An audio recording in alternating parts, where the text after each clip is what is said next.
right, I know people are still trickling in, but I think, given the time, we'd like to go ahead and get started. I've got a big group to introduce for this. We're really talking about surgical candidacy today, and we have a number of speakers that we're all gonna stay on time, so we can do this. First, I'd like to introduce Kristen Arredondo, who has joined us at Dell Children's and is faculty at the medical school, Dell Medical School here. She came to us from Ohio State. She did her medical degree from Baylor and then did her training at Texas Children's. And it has been a joy to add her to our surgical epilepsy program. Doing case discussions with her will be our colleague from Baylor Scott and White that I know from his days in Pittsburgh, Dr. Ehab Dayyat. So they will be doing case discussions. And then Suki Ko, who is the chief of the Division of Neurology currently in Nebraska, who earned her MD PhD from the University of Rochester in New York, will be talking to us about improving care with intercenter collaboration. Christina Ulich, who is with us here in Austin, who did her training in Germany and did her initial residency in pediatrics in Germany, then came and did another residency in child neurology, followed by a fellowship in neurogenetics at Boston Children's, and then did the AES fellowship. We'll be discussing genetics in epilepsy for us. Next, Dan Freeman, who we also recruited coming out of Nationwide Children's Hospital for his child neurology residency and his pediatric epilepsy management fellowship, will be talking to us today about seizure rescue medications. Dan is actually a unique in that one of the things he loves, and he's laughing, is that he is an expert in non-epileptic events, and so we greatly enjoy having him on our service. Then we will have Susan Ko, who comes to us from the University of Colorado. She previously was in LA at CHLA, where she did her fellowship in Miami. She will be talking to us today about considerations for tailored therapies, and then following everybody's talks, we will do a brief question and answer session before letting Dave give the closing remarks. And we'll go ahead and we'll start with our first speakers.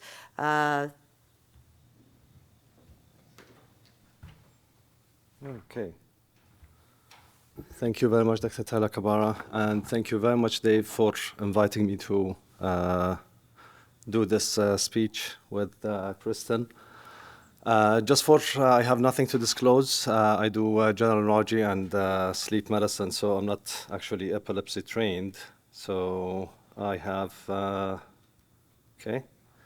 I'm presenting a case that I've been following for the last 3 years. She came into us, a 2-day-old, I'm gonna call her Q, a 2-day-old female born at full-term normal vaginal delivery without any complicated pregnancy and it was uneventful delivery. She came into us to the emergency room with lethargy, excessive sleepiness, and hypothermia. So it was dealt with her as basically a rule-out sepsis. Empirical coverage started, and based on the clinical symptoms and the lactic acids being elevated, the ID recommendations were that, yeah, this is more than likely sepsis. Let's keep her on antibiotics for 10 days and watch her. During her admission, she did have some non-rhythmic shaking of the head as seizure-like activity. This is why neurology was involved, and we did an EEG for her. That was normal. We captured 3 spells of what the family actually called as epileptic, and they had no correlation. So patient finished her antibiotics and was sent home. After those 10 days of hospitalization, 4 days after discharge, she came back again with more of seizure-like activity as eye deviation, unresponsiveness, whole body stiffness, bright color change of the face. She was breathing normal during the whole time. Arms clenched with elbows flexed, lasted for 40 to 60 seconds. Another sepsis workup was initiated, and she did have pleocytosis on her white count on the CSF. Her COVID was negative. It was 3 months into our craziness of COVID. She was started on Ampangent and acyclovir, and ID were re-involved again. Due to the lymphocytic pleocytosis that she had and the negative cultures, it was presumed that she had just viral meningitis, viral enterovirus meningitis. And the recommendation were to discontinue her antibiotics and just observe for 48 hours. We were involved because of those seizure-like activity that she had, so we had her on EEG, and another time we captured 2 spells of what the family called as epileptic, and they presumed they had no EEG correlation. And during her stay, because of the viral meningitis, MRI, MRV were obtained, and that showed superior sagittal venous sinus thrombosis. The hypercoagulable labs were obtained, and everything came back normal. She was started based on hematology consultation on Lovenox and continued on it for 3 months. Repeat MRI after 3 months showed resolution of the thrombus and no more seizure-like activity after the follow-up when she came back to the clinic. But she did have some gross motor delays, so we started her on some ECI, PT, OT, and continued to follow her up. During one of the family's visit to San Antonio, she had some seizure-like activity, but this time they were very, very convincing that those were definitely seizures. So she had slight head deviation to the left with stiffness and left upper and lower extremities with subtle rhythmic jerky movements of the extremities that transmitted to the contralateral side. And during her admission, she had, of course, EEG in San Antonio, and she was started on Keppra. Her imaging came back completely normal, and she stayed over there for a week, and due to those frequent visits to her to the hospital, decided to send some genetic testing, and that came back showing ATP1A3 variant, consistent with alternating hemiplegia of childhood, which, as you all know, is a neurodevelopmental disorder characterized by recurrent hemiplegia attacks, mainly before the age of 18 months. And it's also associated with migraine with motor aura. It's usually associated with the progressive encephalopathy, global developmental delays, and intractable seizures. And unfortunately, our patient did have all of these episodes altogether. I did have some videos for her alternating hemiplegia, but for the sake of time, I'm gonna pass those. And mom sent us multiple of those events, and she did have frequent spells of these alternating hemiplegia. So she was doing okay on Keppra, disappeared and came back after 2.5, 3 months with another seizure in December. So we had her on EEG again, and this is the first time that her EEG shows some abnormalities, showing left temporal epileptiform discharges. 3 focal seizures were captured on that EEG. So we added Vimpat to her Keppra. And unfortunately, subsequent admissions followed that admission, and we had to add, because of those alternating hemiplegic episodes, we had added Topamax, hoping that we'll be able to hit 2 birds in 1 stone. With the frequent seizure that she had and the young age, we added another medicine, which was Depakote. We had to wean it off because of the elevated liver function that she had. And the discussion was started with the family about keto diet versus VNS. And this is where it's always good to have good friends like Dave. I reached out to him and we sent him to Dell, and this is when Dr. Arredondo took over. Thank you so much. And thank you for having me. Thanks, guys. I needed to put that down a little bit. All right, the short people. Okay, so as far as what I found when I met Q in the EMU, first off, to show you a sample of her EEG awake background, you can see that she's got a fair amount of high amplitude slowing and disorganization.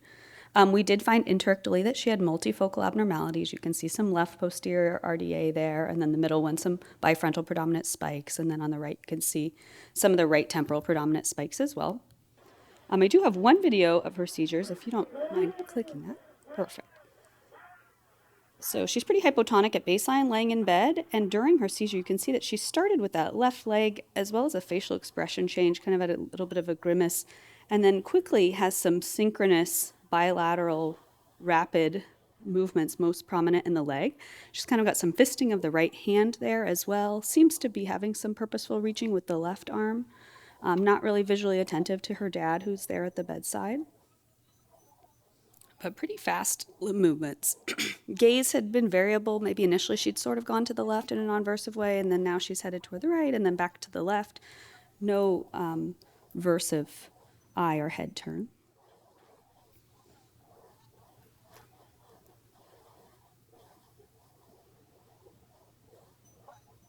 And ultimately, we captured a total of 6 seizures while she was in the EMU, some of which were subclinical, but several of the clinical ones had this similar flavor to them, semiology-wise. When looking at their EEG correlate, on the next page, I have this on a condensed page. You can see this is a 15 millimeter per second page just for the sake of showing the evolution. There on the left where I put SZ, seizure onset, she has an attenuation in her background, but really doesn't have a clear focality emerging quite yet for a while, even while she's already begun having the rapid shaking and the change in her facial expression and the right arm extension and fisting. And then on the second page, as it evolves, you can see that she does develop this rhythmic activity in the right posterior region for this seizure, but pretty typical for her seizures for the clinical to actually precede a very clear focality on the EEG. Her MRI, she was found to have bilateral mesial temporal sclerosis as well as some mild to moderate global atrophy. And in conclusion, what we decided for her, and I think this is one of these cases that's exactly demonstrating what we talked about yesterday, which is the benefit of evaluating these patients, right? We know that she has an ATP1A3 mutation. We know that she's going to be at risk for multiple neurological abnormalities and areas of dysfunction. But is there any value in seeing whether or not she would be a candidate for a targeted epilepsy surgery? And we felt that at this time we had independently captured right and left onset seizures and that this was not the route to go at this time. But she has been successfully started on the keto diet by our team in October and has done quite well with that overall. Still has some alternating hemiplegia episodes as well as seizures, but family's also been really happy with her increased alertness and the fact she's making progress in therapy. She has been quite limited on the ratio of her diet. Just as of note, she's been a bit acidotic, but overall has done pretty well on this. And certainly we've had this ongoing discussion with family as well about thinking about palliative neuromodulation as time goes on, especially if the seizures continue to be problematic. And that's been an ongoing conversation, and we continue to share care of this patient. And then very quickly, the formatting changed on this. Okay, I wasn't expecting that. Okay, I had different background slides. Okay, I have a second case, which is a pretty neat one to demonstrate. This is also a patient that we've shared between Baylor Scott and White and Dell Children's. So this is a male infant who was born at 34 weeks gestation. Pregnancy was lack of prenatal care, so this was an estimated gestational age. This child was found to have a pretty extensive right hemispheric abnormality, which I'll show pictures of in a moment. Also had right-sided microphthalmia, like the right eyelid was fused shut as well, some nasal cavity stenosis, and a central incisor. And the genetic testing, all of which has been sent thus far, has been unrevealing as to an etiology. This child had been cared for at Baylor Scott and White in the NICU for the first 4 weeks of life until transfer in December 2022 for a surgical evaluation due to intractable seizures. As far as the seizures themselves, initially they were clinical and manifested as left shoulder and left arm shaking, and that corresponded to right hemisphere onset seizures. And then this child continued to be in persistent focal electrographic status epilepticus for much of his life. And once he'd arrived at Dell Children's, we found that was still the case, is that he was having very frequent seizures, and even in between the seizures was living in like an ictal-interictal continuum in that hemisphere. He'd been treated with multiple high-dose anti-seizure medications, as well as a trial of an IV midazolam infusion, which did not affect his seizure burden at all. And all of his seizures were localized to the right hemisphere, particularly right frontotemporal, with a field to the left. And you can see, just as a background here, this is kind of demonstrating that ictal-interictal continuum he tended to live on, in that right temporal chain in particular, in the frontotemporal region. And then here's a picture of his seizures themselves. So when he would actually have a decrement with overriding fast activity arising in that right frontotemporal region, many of which were subclinical at this point. Okay, so this is a picture of his MRI, as you can see. So pretty impressive, a gray-white indistinction on that right hemisphere, and pachygyria on that side. The entire hemisphere just looks dysplastic. The left hemisphere looks pretty good, as you can see here. So what should we do? And so for the interest of time, I'm just going to tell you, we're just going to move ahead. Maybe. All right, so within days of transfer, after we tried unsuccessfully to get him under better control with a continuous sedative, we talked about him at Epilepsy Surgery Conference later within the same week, and had come up with a consensus recommendation to go ahead and pursue functional hemispherotomy.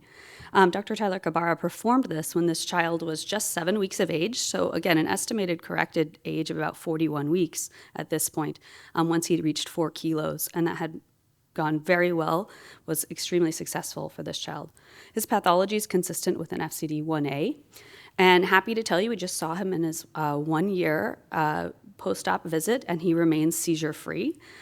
He has done beautifully. His repeat EEG monitoring in the immediate months right after his hemispherotomy did show some persistent seizures in that disconnected right hemisphere that did not spread to the left, and no independent epileptiform discharges on the left. And subsequent to that, he has become even less and less epileptiform, as tends to happen in that disconnected tissue. He never developed spasms, thank goodness, which was a huge motivation for him, nor any other seizure types. He had gone home on just 2 anti-seizure medicines after several had been weaned during his remaining NICU course. He's actually currently just on 1 at this time and remains seizure-free. He's done really well. He's making developmental progress. He does have, as expected, left-sided hemiplegia and is working with therapies. And he's G-tube dependent and does have some degree of vision impairment, most notably because he is lacking the one eye. So he has his left eye, but probably has some degree of vision impairment, of course, for the field cut there. He has also been referred to do whole genome sequencing, just in case you guys were wondering, but that unfortunately has not been feasible for family thus far. But just wanted to tell you about, here was one picture of a 6-month post-op EEG. So you could see at that time was still having some independent right-sided discharges. But you can see that that left hemisphere looks pretty good. So this is him at 6 months of age. He's got a reasonable 5 hertz PDR and some degree of organization on the left, which is excellent. And this was his post-op fast MR after the disconnection, which was excellent. So in conclusion, we just wanted to demonstrate that we can have a nice angle 1 outcome with early interventions in a neonate this young. This is, just a 41 weeks corrected 4-kilo baby. So demonstrating the safety of the early hemispherotomy in this case. And our goal was to avoid kindling of epileptogenic zones in that contralateral intact hemisphere, and it seems thus far that we have successfully achieved that, so we're very happy for this child, and we wanted to allow for maximal developmental outcomes. And these are just some nice examples of some of this close collaboration between our centers, and I think a nice segue into our next talk, too. So thank you, guys.